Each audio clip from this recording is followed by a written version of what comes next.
A grande particularidade da arte romana vai ser o realismo. Os romanos realmente foram retratistas, como os gregos não foram, embora eles tenham estabelecido ali com os gregos uma série de relações. É uma coisa incrível, é uma coisa horrível, é assustador, efetivamente, a severidade desse senador. Eu acho que não é necessário a gente justificar um curso sobre Roma, porque a nossa cultura, a nossa civilização, é em grande parte um comentário sobre a arte romana. Eu não estou querendo usar o lugar comum, que o nosso idioma ele é latino, mas esse eu acho que é a justificativa mais banal que tem, né? Mas a arte contemporânea e a arte da chamada civilização ocidental, ela tem como paradigma o mundo clássico, a cultura greco-romana, etc. Tal. Isso são os comentários permanentes sobre Grécia e Roma antigas, inclusive para se opor. A gente não pode esquecer que os movimentos de vanguarda, no início do século XX, eles se manifestaram por oposição ao padrão cultural clássico, uma oposição à Grécia, uma oposição a Roma, não é? É uma oposição ao neoclassicismo.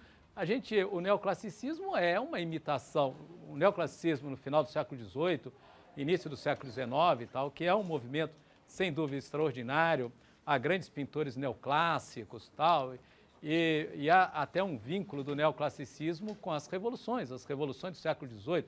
A Revolução Francesa do ponto de vista artístico tal, é uma revolução neoclássica. Qual é o grande pintor da Revolução Francesa? Quem criou todas aquelas imagens da Revolução Francesa? Qual é o nome do pintor? É o Davi, não é o Davi? E o Davi era um pintor neoclássico, quer dizer, um pintor formidável, tal, extraordinário, era neoclássico e, portanto, ele tinha todo um diálogo com a pintura e com a cultura clássica ou com a cultura greco-romana. Então é isso. Os movimentos de vanguarda lá no final do século XIX, no final do século XX, eles se definiram por oposição ao mundo neoclássico, ao neoclassicismo, portanto, aos padrões clássicos de cultura, mas a cultura clássica, ela permanecia aí. É como tem uma imagem utilizada pelo Nietzsche, num livro fabuloso do Nietzsche, extraordinário, que seguramente vocês conhecem, que se chama Assim Falava Zaratustra, que é um livro maravilhoso, tal, um dos livros mais conhecidos do Nietzsche. E o Nietzsche, ele por meio de algumas alegorias, ele busca representar os comportamentos sociais mais recorrentes, e um dos quais é o camelo. Quem é o camelo? O camelo é o seguinte, segundo Nietzsche, o camelo é o cara que é incapaz de escrever, de pintar ou de pensar sem se referir a algum acontecimento histórico. Então, por exemplo, o cara ele vai pintar uma tela, ele pega o pincel, pega a paleta, etc. tal, e pensa que existiu Tiziano. Tiziano é aquele pintor do século XVI. Essa imagem é minha, não é do Nietzsche, tá legal? O conteúdo é do Nietzsche, mas a imagem do Tiziano é minha. Aí o cara ele vai pintar, mas houve um Tiziano. Ele pensa nas pinturas do Tiziano. Aí o que ele faz? Aí ele quebra a tela, destrói a paleta tal. Depois do Tiziano é impossível pintar, claro. Então, segundo Nietzsche, esse é o camelo. É o cara que carrega nas costas todo o passado cultural da humanidade. E esse cara ele é incapaz de criar. Mas, segundo Nietzsche, há um outro também que é incapaz de criar, que é o leão. Sabe quem é o leão? O leão é o cara que é só reação, ele reage constantemente. Então tem um Tiziano, ele é o anti-Tiziano. Tem o Leonardo da Vinci, ele é o anti-Leonardo da Vinci. Tem o Dante Alighieri, ele é o anti-Dante Alighieri. Tem o Cervantes, ele é anti-Cervantes. Esse cara também não é livre, porque ele é determinado por aquilo ao qual ele se opõe. Então eu diria que a cultura clássica, usando efetivamente essa metáfora nietzschiana, eu diria que a cultura clássica, a cultura greco-romana, ela está também presente nos movimentos de vanguarda do início do século XX como leão, como oposição. Eles se opuseram tanto ao mundo clássico que o mundo clássico não deixou de estar presente também nos movimentos de vanguarda no início do século XX. Bom, então, como nós podemos definir a civilização clássica? A civilização clássica é a civilização greco-romana, tá certo? É Grécia e Roma. É efetivamente o mundo clássico. Grécia e Roma e talvez depois o Renascimento, já que o Renascimento tinha todo um diálogo e as inovações plásticas renascentistas, elas só se tornaram possíveis devido aos ensinamentos gregos, né? Quer dizer, os florentinos, os caras que criaram o Renascimento e o espaço plástico renascentista, eles foram à escola com os gregos. Isso seria impossível sem a geometria euclidiana, que era a geometria grega. Pois bem, mas Roma, Grécia e Roma são as civilizações clássicas. E grande parte da civilização e da cultura romanas são comentários da civilização grega. Quer dizer, os romanos, eles imitaram os gregos como os gregos não imitaram os egípcios. Claro, os gregos não plagiaram ninguém. E os romanos, em grande parte, eles são plagiadores dos gregos. Tá legal? Grande parte da cultura romana, da arte romana e mesmo do panteão romano tem a ver com a cultura grega.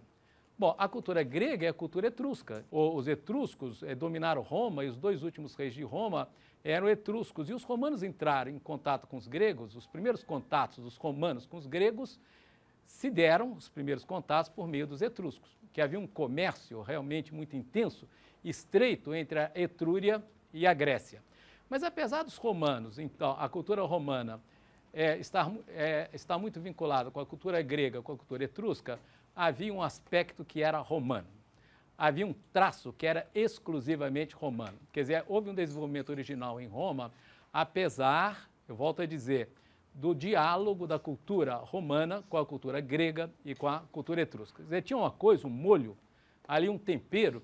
Diria o seguinte, o tempero, os romanos imitavam os gregos e tinham muita ligação com a cultura etrusca, mas tinha um tempero romano, tinha um aspecto que era efetivamente romano. E qual é essa particularidade? Mas antes de eu falar na particularidade, eu queria apresentar em traços bem gerais, etc.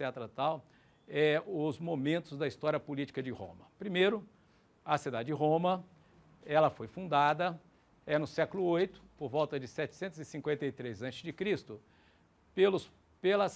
pelos povos latinos que estavam ao sul do rio Tibre. Quer dizer, entre as cidades latinas que estavam ao sul do rio Tibre, tinha uma cidade chamada Alba Longa.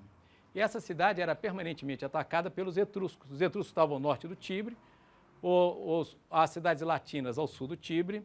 Os etruscos atravessavam o rio Tibre e atacavam as cidades latinas do sul, e particularmente a cidade de Alba Longa. E, portanto, para impedir que os latinos continuassem sob o ataque dos etruscos, a cidade de Alba Longa ela monta um acampamento militar às margens do rio Tibre, sob 7 colinas às margens do rio Tibre. Mas só que são guerreiros, são generais, oficiais romanos, soldados, etc., que se estabelecem ali naquela região à margem esquerda do rio Tibre. E é essa a origem de Roma. Quer dizer, Roma ela já começa como um centro militar. Roma começa como acampamento militar, o que vai explicar os desenvolvimentos posteriores de Roma, não é isso? Ela já é altamente militarizada desde o início. E havia em Roma, lá desde o início, uma correspondência direta entre a estrutura militar e a estrutura social e política da cidade. Por exemplo, os oficiais que vieram de Alba Longa, às margens do rio Tibre, eles ficaram com a maior extensão de terra. Os soldados, eles se transformaram nos pequenos proprietários. Então você tem uma colagem entre a estrutura econômica e social de Roma e a hierarquia militar. Por exemplo, os grandes oficiais vão ser os grandes proprietários de Roma e vão dar origem à nobreza romana, que são os patrícios. Os soldados se transformarão nos pequenos proprietários e serão a plebe, vão formar a plebe romana. Então havia em Roma antiga essa correspondência entre a hierarquia militar e a divisão social, o que vai explicar, sem dúvida, não é, a história romana. Bom, por outro lado, mas essa é a explicação histórica da origem de Roma. Além dessa explicação histórica, havia uma explicação dada pelos próprios romanos, e que se encontra no livro do Virgílio, que se chama Eneida. É a explicação lendária, segundo a qual os romanos eram descendentes dos troianos. Sabe, os troianos que lutaram contra os gregos, a cidade de Troia foi derrotada, e essa história da guerra entre os gregos e os troianos é relatada pelo Homero, no livro A Odisseia. Segundo a origem lendária de Roma, o Enéas, que era o herói troiano, ele vaga pelo mar Mediterrâneo, ele passa pelo norte da África, acaba se estabelecendo na Península Itálica, e os romanos são descendentes de Enéas. A cidade de Roma foi construída por 2 descendentes de Enéas, que eram os 2 gêmeos, Rômulo e Remo, mas essa explicação lendária, tá certo? Segundo a qual Rômulo e Remo foram amamentados por uma loba, e aí por isso que está aí o símbolo de Roma, vejam aqui a loba, que é de fato uma escultura etrusca, né? E aí quando Segundo a lenda, o Rômulo, com um arado, ele estava marcando o espaço onde seria levantada a muralha de Roma. O Remo, o seu irmão, eles eram irmãos gêmeos, ele pulou no sulco do arado e disse o seguinte: pois essa muralha, ela não vai conseguir defender essa cidade de absolutamente nada.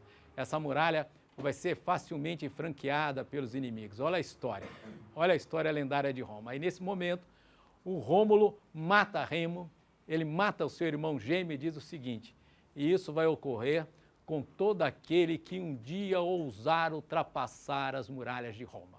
Bom, então é a origem lendária romana, altamente belicosa, né, tal, uma explicação altamente militar, etc, tal, mas Roma efetivamente tem essa origem, quer dizer, ela está ligada ali à ideia do acampamento militar. Pois bem, a primeira fase da história política de Roma é uma monarquia. Roma teve 7 reis.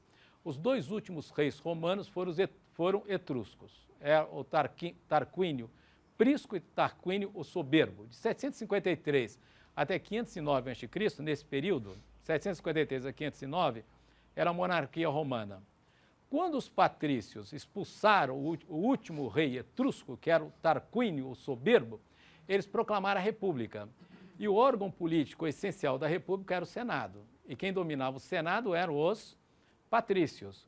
Mas logo houve ali as rebeliões plebeias, né, as revoltas dos plebeus. Tal. E os plebeus, eles tinham uma carta na manga. Qual era a carta na manga que tinha os plebeus? Quer dizer, se os plebeus não participassem da guerra, a possibilidade de expansão romana praticamente não existia. Então, o que os plebeus fizeram? Como que os plebeus pressionavam os patrícios? Simplesmente se negavam a participar do exército. E aí, com a pressão plebeia, tal, os plebeus vão ganhando uma série de direitos, tal, são as leis da plebe, e há grandes líderes plebeus. Muitos líderes da plebe eram, inclusive, patrícios, como Caio Graco, Tibério Graco, etc. Tal. Aí os plebeus vão ganhando alguns direitos políticos, mas o que é essencial é que essa participação política dos plebeus, a participação da plebe política, mesmo que limitada, na estrutura política romana, vai permitir uma expansão militar extraordinária de Roma, porque Roma todos são militares, quer dizer, não há uma separação entre o cidadão e o guerreiro. Quer dizer, em Roma todos combatem, e é na medida que todos combatem que eles podem efetivamente ter direitos políticos, que era uma característica do período da Antiguidade. Então começa a expansão romana. Primeiro, Roma se expande na Península Itálica, Roma vai dominar as cidades etruscas, tem uma expansão romana para o sul da Itália, e Roma começa a anexar as cidades gregas do sul da Itália. A gente não pode esquecer que o sul da Itália era também Grécia. A Sicília era também Grécia. Havia cidades na Sicília que eram cidades gregas. Por exemplo, Siracusa. Siracusa é cidade grega. Agrigento era grego. Sagesta, cidade grega. Silenútil, cidade grega. Ao sul da Itália, Tarento, que os italianos atualmente falam Taranto. Tarento era a cidade grega. Crotona, Síbaris, eram cidades-estados gregas na Itália. Quer dizer, a Grécia, a cultura grega, ela estava presente na Península Itálica. E as cidades-estados gregas do sul da Itália e da Sicília formavam a Magna Grécia. Então, quando Roma ela se expande militarmente para o sul da Itália, Roma começa a anexar cidades gregas. E ali é praticamente o início do contato direto da cultura romana com o mundo grego. Tá legal? Com a cultura grega e com a arte grega. Tá certo? Mas é claro que para anexar a Sicília, a atual Sicília, na época era Magna Grécia, tal, para anexar justamente a ilha da Sitília, como falam os italianos, aí os romanos tiveram que enfrentar os seus grandes inimigos no Mediterrâneo Oriental. Quem eram eles? Quem eram os grandes guerreiros, os extraordinários guerreiros, o maior inimigo de Roma? Quem foi o maior inimigo de Roma? Para Roma conquistar o Mediterrâneo Oriental, Roma tem que vencer os cartagineses. Como é que se chamam as guerras entre os romanos e os cartagineses? Guerras púnicas, as célebres guerras púnicas, combates extraordinários. A cidade de Cartago era a cidade do norte da África, que fica atualmente no Golfo de Tunis. Era uma cidade fenícia. Os fenícios, os grandes comerciantes, haviam se estabelecido no norte da África. E ali eles fundaram essa cidade extraordinária, que era Cartago, e que dominava a ilha de Sicília. Para Roma conquistar Sicília, os romanos tiveram que enfrentar os cartagineses e tiveram que enfrentar um general fabuloso, um cara chamado Amílcar Barca. E os combates contra Amílcar Barca na ilha da Sicília, na Segunda Guerra Púnica, tal, foram essenciais. Aí Amílcar é derrotado, aí Roma anexa a Sicília. Quando os romanos anexaram a Sicília, os romanos, eles saquearam as obras de arte gregas existentes na cidade grega de Siracusa.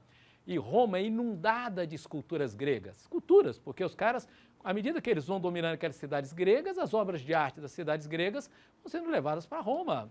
Tá legal? É o direito do vencedor.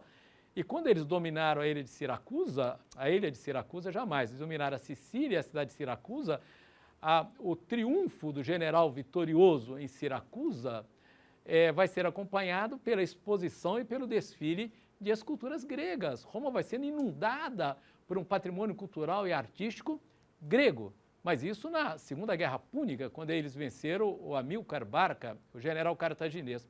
Ocorre que Amílcar Barca, ele não se dá por vencido, e aí ele é um grande comandante cartaginês, aí ele invade a Espanha e começa a anexar a Espanha. E na Espanha, ele vai fundar uma cidade que chama-se Cartagena, que é aquela cidade espanhola que significa pequena Cartago. Não é? Esse Amílcar Barca tem um filho, e o filho foi o maior inimigo da história de Roma.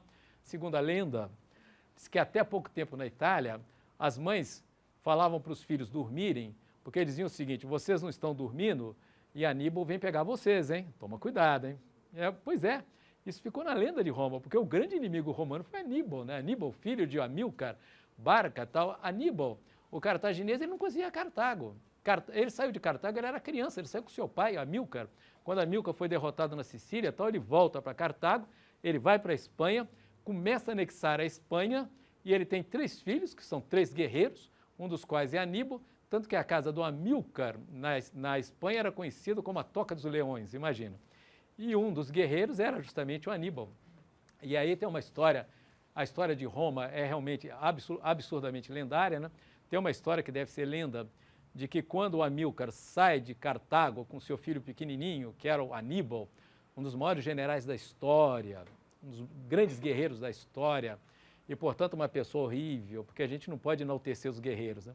Mas quando o Amílcar, segundo a lenda, o Amílcar levou Aníbal até um altar de uma divindade, aí exigiu que Aníbal colocasse a mão sobre o altar e jurasse ódio eterno aos romanos. E aí que o grande inimigo de Roma, que foi o Aníbal. Não é isso? Aí na Espanha, o Amílcar, ele constrói um grande exército, mas ele morre em combate. O sucessor do Amílcar é seu filho, que é o Aníbal, e o Aníbal aí invade Roma. É uma invasão extraordinária de Roma por terra, em 218 a.C. A guerra de Aníbal Barca, filho do Amílcar Barca, contra os romanos, começa em 218 a.C. e vai até 202. Ele vai ali pelo sul, o sul da Gália, tal, aí ele atravessa os Alpes. Os cartagineses, Cartago estava no norte da África, né? Então do exército do Aníbal participavam 29 elefantes. Aí ele atravessa os Alpes, um dos acontecimentos mais extraordinários, um dos acontecimentos mais fabulosos da história, da humanidade. O cara atravessa os Alpes, porque a marcha até a Itália é extremamente problemática. Ele tem que atravessar rios caudalosos, é verdade, aqueles rios ali do sul da Europa e tal. E ele tem que combater o tempo todo, porque aquela região do sul da França era ocupada pelos gauleses, e os gauleses eram extremamente belicosos. O Aníbal vai derrotando todo esse pessoal. Ele tenta entrar no acordo com os caras, mas não consegue, etc. Então, os caras suspeitam que ele vai ali para anexar territórios deles. Então, um combate permanente. Você tem que atravessar um rio caudaloso, por exemplo, com um grande exército e com 28 elefantes, imagina tal, com os inimigos na outra margem. Tal. Então, ele já começa a combater. Aí ele vai invadir o norte da Itália, mas ele vai invadir pelos Alpes. Imagina, ele atravessa os Alpes com 28 elefantes, 27 elefantes morrem de frio na travessia dos Alpes.